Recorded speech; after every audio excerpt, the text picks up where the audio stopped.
Hey everybody, it's Drew Scooter, answering questions for Questions Corner. This question came up somewhere. Um, I think it was Kathy on Facebook, maybe. But asked, hey, what about all intro episodes? Are you working on any all intro episodes? When are those coming out? Or not all intro episodes, I'm sorry, on location episodes. So we did put out a repeat of on location episode this summer, the Lake Terry episode, and I got a lot of feedback about that. So, in the past, we stopped putting out all intro episodes, maybe 2018, maybe 2017, for a couple different reasons. But I will say on the front end of that, there's a couple things if you like all intro or location episodes. One is there's tons in the premium feed, a lot. So that's one thing. Two, I have a bunch recorded, a lot recorded, and I probably have at least somewhere between 5 and 15 recorded. Like there's probably ones recorded I lost track of, which maybe I'll explain on the back end of this. I also have about 10 to 12 like sketched out. Couple issues with the on location episodes of why we only put them out premium, but that we may change that in the future based on the feedback. One, they take a lot more work to put out because they don't, what's released is not what's recorded. That's the same that goes for regular episodes of Sleep With Me, but way, way, way more for on location episodes. What you're hearing is something created. And I don't mean created in a studio or whatever.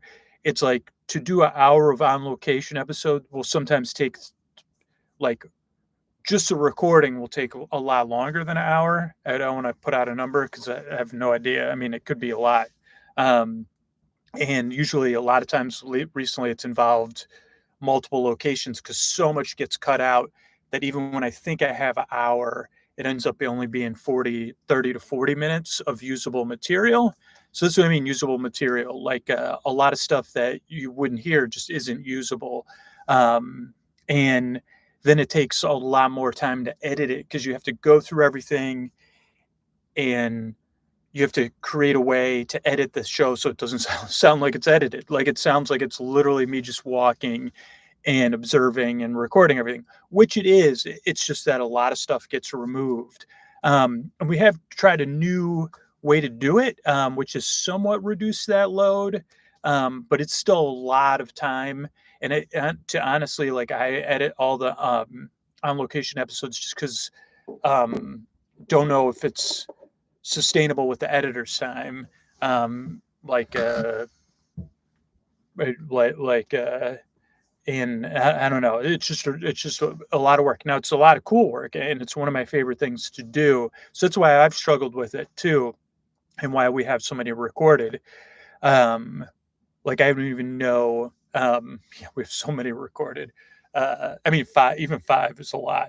But I mean, I was just realized the other day that I have some holiday ones of me looking at holiday lights, and I definitely have like a few. I know I recorded a few hours last year, but I'm like, man, maybe I did this like years before that too. I know we put out a little bit of that stuff. Um, so the plan now is it's on my list of like trying to edit like a little bit each week to get. I have one. I don't know if it's a Ray or Scooter Walking and Ray Shoes episode that I'm trying to get done. That'll come out on Patreon to $10 and $20 patrons, I think is the normal level those come out at. But we are working on a way, probably using automated ads as like podcasting changes. It's like, oh, could there be a way to put out sleep like a extra feed of Sleep With Me that's just on location? And part of that would be like non-host read ads, like it would just make it easier to offset some of the costs and put it out for free. So people that enjoy ad supported stuff, but also it goes to the feedback that I'll get to. That'll be the last thing I talk about. Also with the idea of like, maybe we can establish some partnerships and we're kind of pitching this now with publishers or stuff to either offset our costs like city guides or whatever, where I could go to a city and even if it's a break even situation, um, like that puts a lot of peace of mind. Like when I record stuff just for Patreon, I'm looking at it like a break even situation. Like I'm extending a vacation or something for a few days, so the costs are a little bit more contained, and I'm just aware of like how much anyway. So um, we're wondering if it's possible to put it out as a public feed, not in Sleep With Me's main feed, just because. And this is what's really hard about the show is like people like I've and this was what was good. We tested. We decided this summer we'll put out a on location episode because the thing is that most of the people whose voices get heard with Sleep With Me and that are people with like very intense opinions and stuff like that is where it gets very intense. Like, why do they have to be ads like on that? Like, why can't you just put out like and it's like, okay, well, if we're gonna put out for free, it's got it. Like so it's like in the past, that's why we were like, man, we get so much pushback just on host read ads in the regular version of Sleep With Me or whatever, that it's like, oh, there's no way to do a host read on location ad when I'm recording it like 6 months or a year before it comes out, right?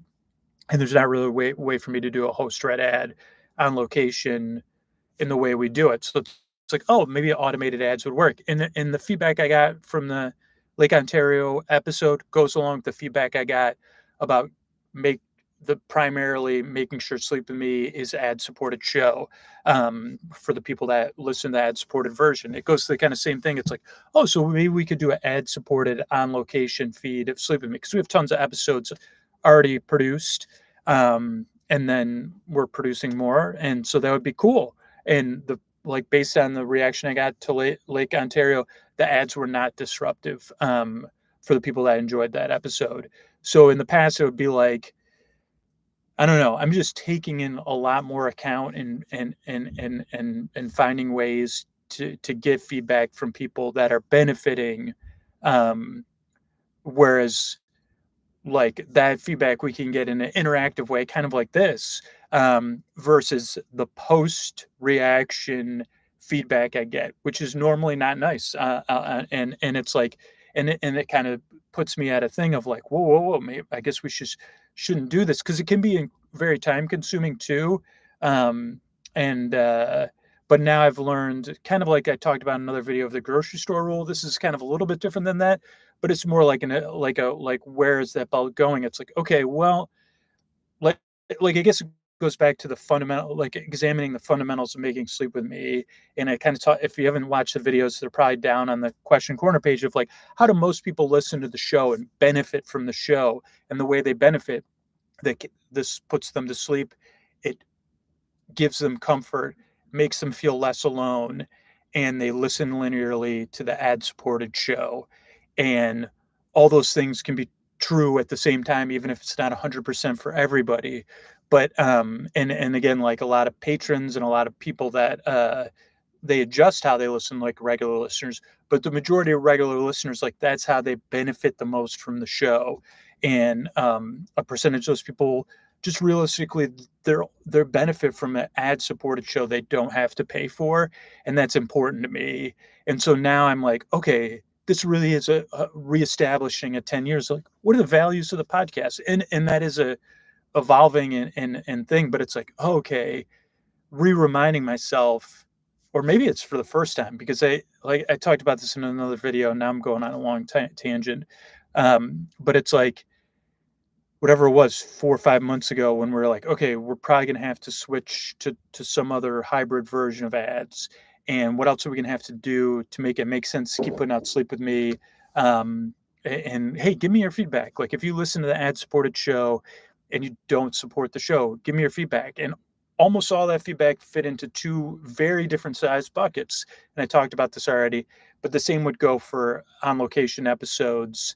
Like the biggest bucket was, hey, I just can't support Sleep With Me, but I love it and it changed my life. And that's not a brag or anything. That's just like, and they told me their story. And then there was a much smaller bucket that basically said like, like that just was based on not realistic expectations or values that are different than that. Like, I won't get into that smaller bucket of feedback, but it was like, I'm not really going to support the show or prove it to me or something like that. And I guess for me, it's like, well, one, it's like, okay, well, I don't know. There's not much else I can do to prove it to you. But it's also like reading the subtext. It's like, no, maybe that's not what you're saying. Maybe you're saying something else. Where I have this larger bucket of people who give very straightforward, sharing their story feedback, which is like, hey, I can't support the show. I don't see myself being in a position to support the show, but I get a ton out of it.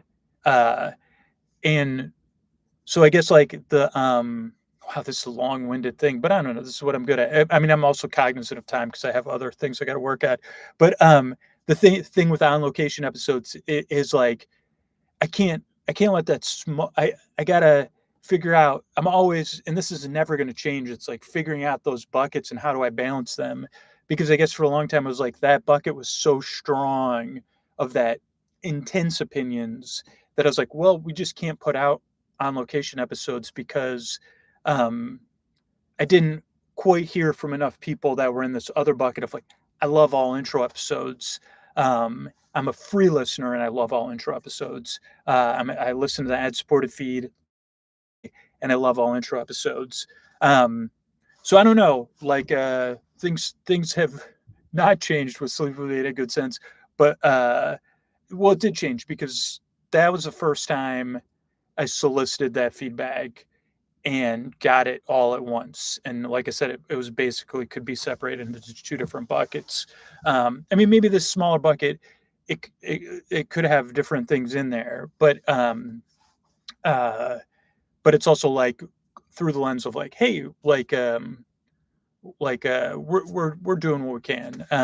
But to close with, I love making all intro episodes most of the time, except when it goes really poorly. And what it means really, really poorly is don't get any usable audio. And I spend 4 hours like to try to record an hour. Even then, it's kind of fun. But like you could get not usable audio because the situation is unpredictable and there's a lot of unpredictable noise. That could include natural sounds like wind, and the wind you won't know until you're already home listening to it. Because the wind does not necessarily come up when I'm monitoring the audio, or it could be the crowds are different than I expected, or there's some construction noise that's dominant, or music that is intrusive, or it could be I get somewhere and then I can't record it, or my equipment doesn't work.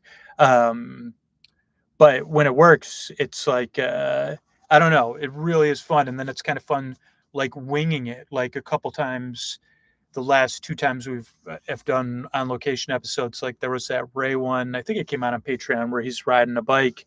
That was literally because it was like we were gonna have to wait for a bus for like 30 minutes, and I was like, man, like that's not really a good use of our time.